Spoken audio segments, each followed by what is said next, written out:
Welcome back to part 3, people, on how to create a pure CSS3 gallery with a JS fallback. Okay, let's start off with the HTML document and reiterate or refresh your memories. Right, you see this picture gallery is such that when the CSS3 features are not supported, it's going to fall back to the Jquery version or the Jquery gallery. Right. How is that made possible? Let's check that out. After the title tag, we have opening closing script tags that point to the latest Jquery library, and you can actually download it from jquery.com. I downloaded it, I saved it and renamed it as jquery.js. Right. I also have opening closing script tags in the next line pointing to modernizr.js. Now, what is modernizr? I said I'll talk you through once again about modernizr. It's a JavaScript library, again, that detects HTML5 and CSS3 features in the user's browser.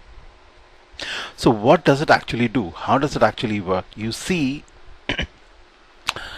it has a way of checking whether a certain CSS3 feature, for example border radius, box shadow, etc., is supported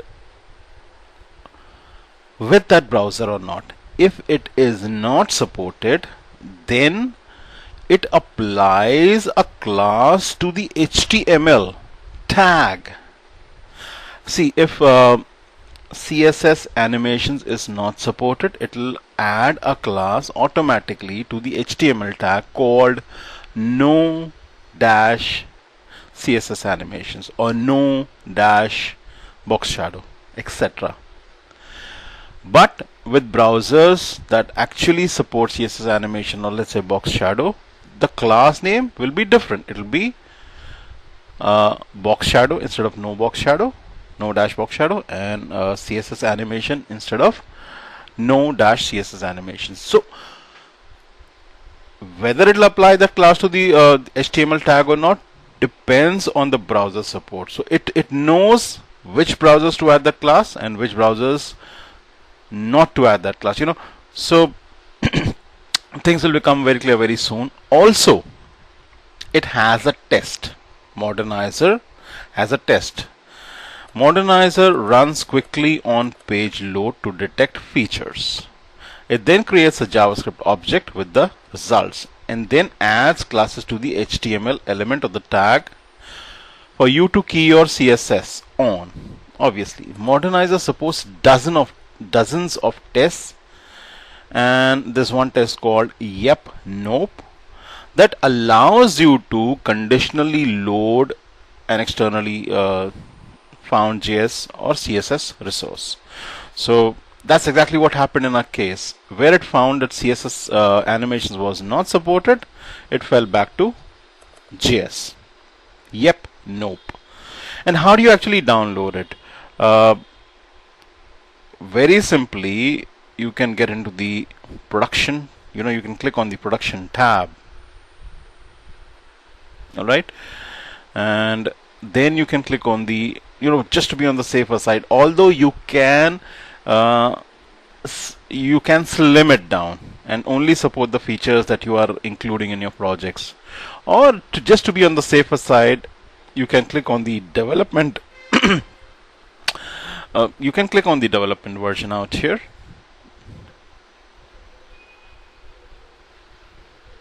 or you can, if need be, you can, let's click on that toggle button, support all features. Let's say I'm supporting all features, I'm looking for all features, I'm testing all features, everything, just to be on the safer side, everything. Clicking on the toggle button will make sure that every feature is turned on, every checkbox is turned on. So we are looking for each and every feature. We're checking each and every feature, including HTML5 shiv, which allows us to use HTML elements with the older browsers. And yeah, so that'll have the yepnone test too. Everything is supported out, and then you can click on the generate button, and then you can download the file, and then you can rename it, and that's exactly what I've done. See, you can choose not to minify, but I don't know why you would do that unless you want to, use the development mode. All right.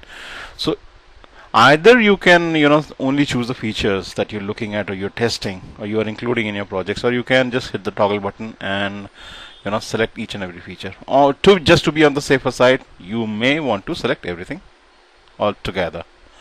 You see, we have a JS test out here too. It's selected. Right. So you can just save it, and you can rename it whatever you want. You can save it as whatever you want. In my example, I saved it as modernizr. Right. So modernizr adds classes to the HTML tag. Out here there is no class attached to the HTML tag, depending on whether a CSS3 or HTML5 feature is supported or not. It will be something like no CSS, no dash CSS animations, or CSS animations, depending on the support or the lack of it. Right? We'll soon see that. That is what modernizr is. That's why I actually use the script tags, opening, closing script tags to point to modernizr.js. Right. Then I have the link tag pointing to styles.css, which I'm going to create right now. And we have already talked about slider.css in the previous part. Now this is the yepnone test that I was talking about. So we check through modernizr. This is the syntax. So test through modernizr. Test for what? CSS animations. If the class CSS animations has been added to the HTML tag, if it is, then the support is there. Yep, it is there. Then use slides.css. So use the CSS3 picture gallery, or else nope, no. The class wasn't found. If it wasn't found through the modernizr test, then use the slider.js. Yep. So that's the fallback. And you don't need to link it, people. There's no need to link both the files. So if this is not working, this will definitely work. You don't need to link the slider.js at all. Make sure that you don't link it, because otherwise both the CSS and the JS versions will start working together, and that'll create a mess. Don't do that. Right. And we already know the rest of the code, the HTML, we are already aware. Right. So people, in the last part we had seen how using the animation property and applying opacity and transparency to different cycles, cycle 1, cycle 2, cycle 3, cycle 4, at different times we were able to fade in, fade out different pictures at different times, making sure that only one picture was visible at one point of time. Now I'm going to style the styles.css. And what is styles.css? Basically, it's going to style your pictures, people. That's exactly what it actually does. Okay, so let's do it from the very beginning. Let's actually demolish the different declarations inside the different rules, and we'll recreate it.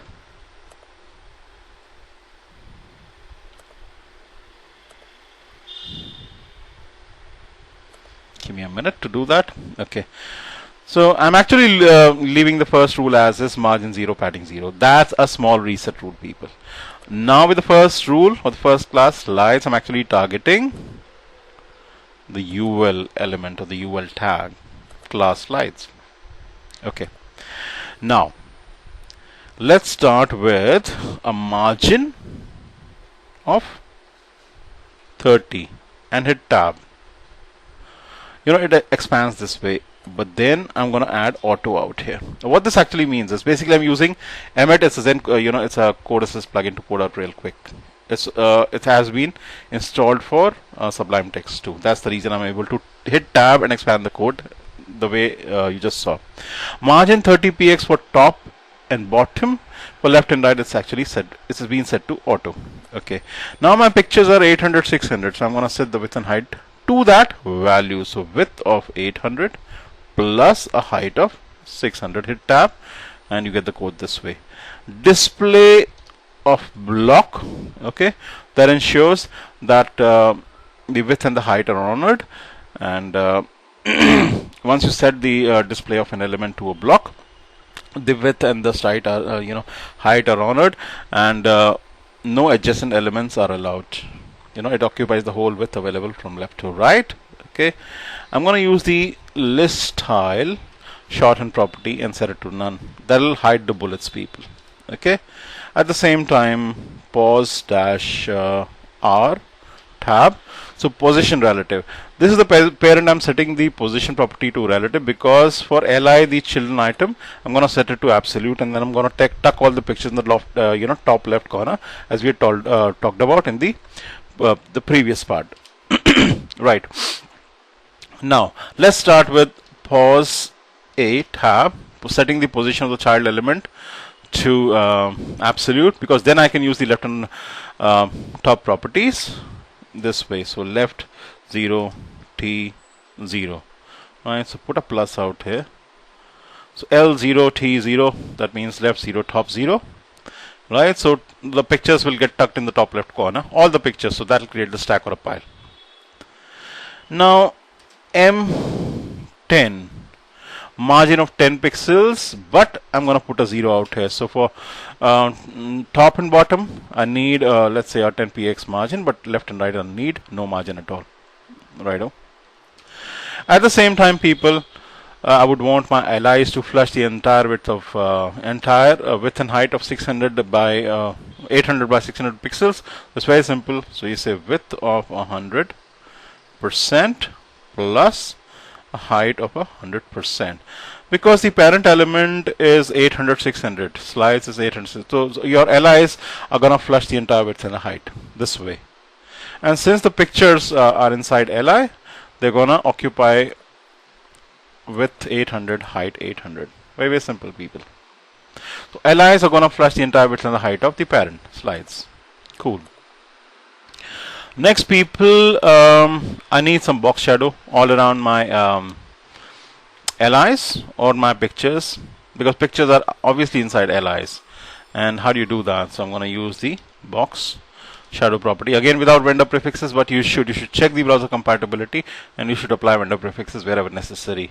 So 0 0, x displacement, y displacement, 0 0, no displacements along the x and the y axis, people, but a blur value of 10 px and a spread of 1 px. That's going to create a very subtle box shadow, people, and keep it gray, very mild gray, very light gray. Cool. That's it. Yep. At the same time, I can create a base. I can keep a base of a background. Let's say a background shorten property of, let's say, white for all the li items. Cool. Let's save the file up. Okay. Now notice I'm looking for the HTML tag with the class of no box shadow. Now this is going to happen only in IE automatically through modernizr. This class is going to be added to browsers which do not support box shadow, or which do not support the css3 feature box shadow. Automatically the class is going to be added to the HTML document. We'll see that. We'll test it in the end, and I'm going to show it to you that is how it actually works. The HTML tag, although does not have the class here, just has the language attribute, but when you test it in browsers through modernizr, this class is going to get added. But for browsers that actually support a class called box shadow is going to be added. So I can make full use of the HTML tags with the class no box shadow, and I can style my document in a way that I'm about to show you. So wherever there is no support for box shadow, older versions of IE 8.7. So what we gonna do there? What do you think we should be doing there? We should be adding a, we can add some border out there. Don't you think so? So let's do that, exactly. So let's apply a 3px of solid gray border there. Makes sense, isn't it? Since the box shadow support is not there, I'm going to do that. Right. Now let's style the H2s inside the slides. Basically, if you remember, this is H2, muskmelon, H2, oranges, etc., etc. Let's style them out. So let's say, let's use the font shorten property, and let's say 1 EM of sans serif font. Yep. So 1 EM of sans serif font. Okay, keeping things very simple and tidy. A background. So for all my H2 elements or H2 tags, I would want RGBA background. So 0, 0, 0, 0.5 of transparency. See, this is red, green, and blue channels, all 0. That's going to give you the black color, but set at 50% transparency. Right. Next, since the background is darkish, make sure that the color of the font is white, or else how will you see it clearly? Cool. And let's say a P10 or a padding 10 all around your H2 element. Cool. And obviously position has to be absolute, because then you can properly place it wherever you want using the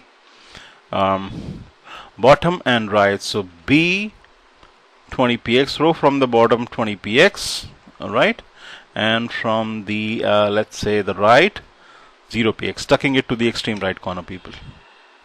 Okay, once you set the position absolute, then you can use the left, right, top, bottom positions and give them values. So I'm making sure that my label is tucked in the is touching the bottom corner, almost touching the bottom right corner. Let me show that to you. Let's see the slideshow. 20px above the bottom, but touching the right edge. Cool. So that's exactly what I've done out here. But that's only possible if the element is absolute. Righto. Now, alrighty, let's continue. Now, see, the next rule is html.noRGBA. Now, this class noRGBA is going to be added to only to those browsers that do not have the RGBA color model support. So older browsers of IE again, or it is quite possible some very old browsers of the WebKit browsers or Opera or Safari, or Chrome. Some very old browsers may not support RGBA. So whichever browser does not support RGBA, through modernizr, it will acquire. I'm sorry, there was a brief interruption in the recording. Yep, there was someone at the door.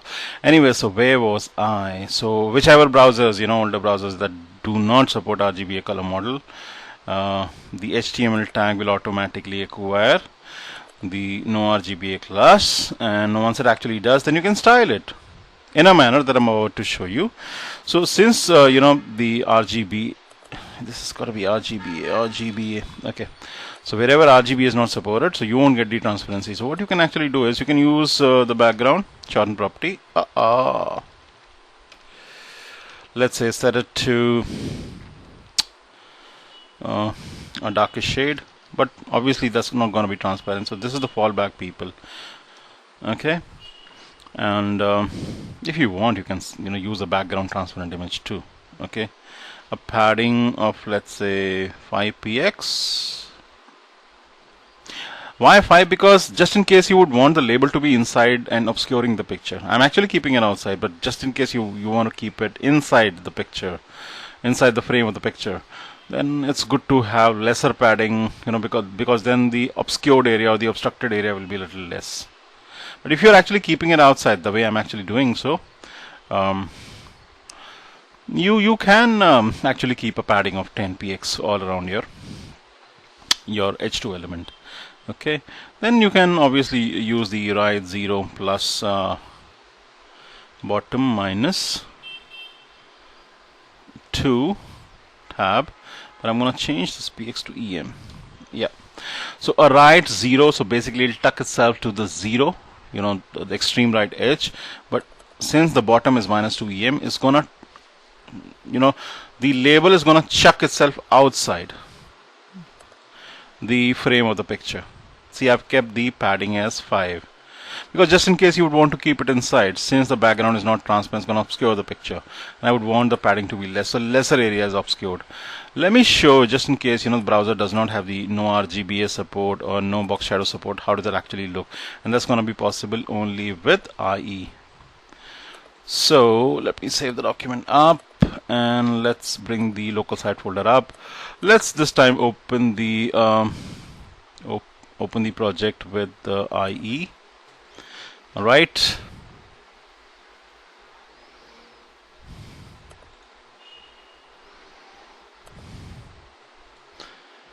allow block content. Okay, so since the animation property does not work out here, this is the JS fallback. And I said, wherever CSS3 is not supported, it's gonna show that up as a class being attached to HTML. So you can do an inspect element by hitting F12, and then you can you see this is the HTML tag. These are the different classes. Okay, so sometimes it's no flexbox. It means the class no flexbox means that flexbox is not supported. Let me go through the different classes. In fact, it would be best if I change the browser mode to IE8, because in which case, the support is a lot lesser for CSS3 properties. So no SVG, no inline SVG, no SMIL. And let's go through the list, people.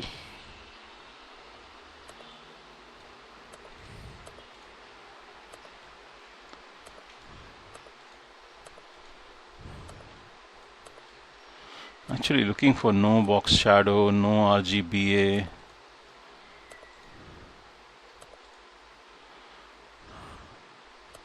No applications, no touch. Yeah, no touch. In fact, I'm not able to scroll properly. That's the reason I'm not able to show it to you properly. See, no border image. Can't scroll properly. But you can be absolutely sure, those classes are there. I'm really sorry, I'm not able to scroll through properly. I don't have. In fact, let's try, enlarging the window, and maybe then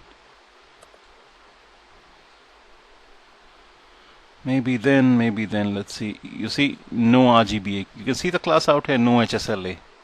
Hue, saturation, lightness, alpha. There you go. No background size, no border image out here, no border radius out here, right? And no box shadow too in the older version. So that's how modernizr actually works. But if I had actually checked Chrome, that no border radius or no box shadow would have been border radius box shadow instead. The classes are there, but the no dash prefix is not there. That is the way it actually works. All right, so let's get back out here, and yeah, so wherever there's no RGBA support, we are, instead of using RGBA color model 000.5, I'm using background shade 333, padding 5px, because just in case you're keeping it inside the picture. I'm although keeping it outside because I'm setting the border to -2 EMs. Let me show that to you again. And the label has been pushed out for the, see, the label is out. If it were in, it's good to have 5px of padding, not 10, because then it's gonna obscure more area. Just in case you may be keeping it in. Instead of keeping bottom -2 EM, maybe you're keeping it at bottom 0. The label will go inside, in which case 10px of padding will obscure more area, so keeping it at 5. All right. So this is the way I've actually styled style.css. Okay. See, relationship point and href pointing to styles CSS and slider CSS that we had done in the last part. All right. So this is the way I've actually used both these, or styled both these CSS documents, right? So I'm actually done with styles.css2. Let me save it up. Okay, which then in the end leaves me with slider.js. Now again, this is a little intricate to explain. I'm only gonna open the file up, and I'm gonna talk you through it, which is this one. Let's open it up. Okay, so when the document is ready, or when the DOM has initialized, I'm actually declaring a variable slide, which in turn saves all the LIs, each LI inside the slides UL list, which is slides UL list, and then all LIs inside. So all LIs inside. So all 4 LIs have been pushed inside the variable slide. Each li has been pushed inside and each li has been faded out over 10 milliseconds. So all of them have been rendered invisible. Next, I'm running a function fade, and I am then I'm then from the slide variable asking for the first li. the first picture, that is first li from the variable slide, and I'm running the fade function. So I'm defining the fade function out here. So this is an argument. Okay, this element acquires a value. This element, it acts like a variable, acquires a value. Which value? Slide dot first. So first element of the first picture of the total 4 pictures. That is what it actually acquires. So first I fade the element in, then create a delay of 4 seconds, then I fade it out, and then I run another function inside the function. So function inside a function, okay, where I actually create another variable called next, and the next is the same as this picture or this first element followed by the next element. Okay, so the second picture, and there's I'm running the fade function, this function once again, but the argument that it acquires is a little different out here. There's a check. If the next element has a length of 0, that's going to happen if all the 4 pictures are done and over with. If that is the case, then seek the parent of this picture, and then the child, and then the first child. So basically, if all the 4 pictures are done, go back to the very first picture. So this is causing the loop. This is the loop procedure, people. This is a little intricate. It's a little complex. I'm not going to get into the details of this, but this is the JS fallback, people. So one by one, all the 4 pictures are first faded in, then they show for 4 seconds, then they are faded out, and once all the 4 pictures are done, then we go back to the very first picture. So this is the loop in process. This is the loop process, people. We'll check if all 4 pictures are done. If they are not done, go to the next picture. If they're actually done, go back to the very first picture. This is the loop. Okay, this is the loop. Right. So where CSS3 doesn't work, JS will definitely work. Right. So let's get back to the HTML. So you see yepnone is a part of modernizr test. So test and see if through modernizr the HTML tag acquires a class of CSS animations. If it does, that means CSS animations are actually supported by the browser, in which case run slice.css or the CSS3 image gallery. If it doesn't, no, the class CSS animations was not found. That's going to happen with older especially IE browsers. Older browsers, especially those ones that actually belong to IE 7, 8, even 9, right? So in which case run the slider.js, where the code is a little intricate. I agree. Okay, but the the logic is that every image is subjected to a fade in, and then it shows up for 4 seconds. That is actually faded out. So faded in over 300 milliseconds, faded out over 300 milliseconds, but in between it's actually shown clearly for 4,000 milliseconds or 4 seconds. Alright, this is the loop. A couple of variables out here, but the code is a little intricate. Alright, so people, this is how the gallery actually works.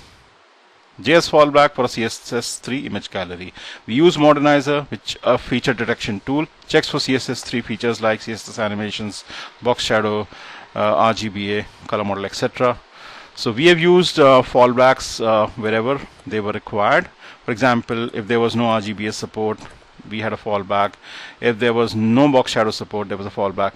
People, when you inspect the element in the latest browsers, the classes no box shadow will not be there. The class box shadow will be there instead, and no RGBA will not be there. Instead, RGBA class will be there with the HTML tag. You can do the inspect element. I'm not doing it because the tutorial has actually extended into 30 minutes already. So this is how the gallery actually fires. Uses a lot of assets, uses the main jQuery library, uses the modernizr jQuery library.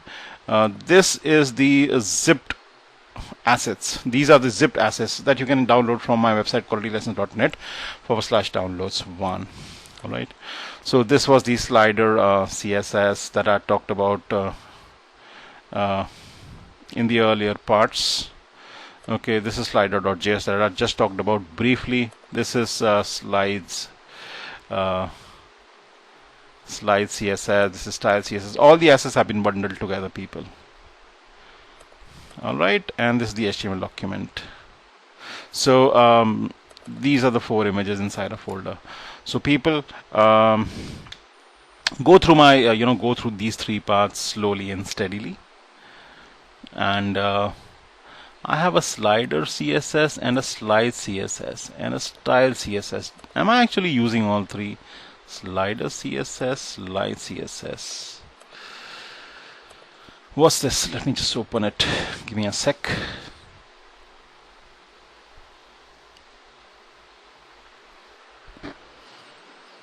Okay, slide CSS, and let's open up slider CSS. Are they the same? Yeah, they are. Slider CSS and slide CSS, they're just the same, people. So you can actually ignore one of them. I was just wondering why it is there. You can actually delete this. Yeah, slide CSS. Let me check the HTML. Do I actually need slide CSS? No, I just need the slider CSS. It's not needed. Let me run it again to be absolutely sure. Yep, not needed. That was a duplicate. Maybe while testing, that got created. So people, I hope that you found this tutorial detailed and comprehensive, except that there were times when I actually breezed through the code, since it's very lengthy, since it's very intricate. All right. So people, let me know how you found this information. Did you actually found it useful? It should be, because there aren't any CSS3 galleries around on YouTube. Not too many, to my knowledge, right? Especially that have a feature detection tool that depend on modernizr, that then show us how to fall back on a Jquery image gallery. So thumb the video up if you think it was worthy of it, and please comment. I thrive on it. I'd love to hear from you, negative or positive. You have a good day. Bye bye. Peace.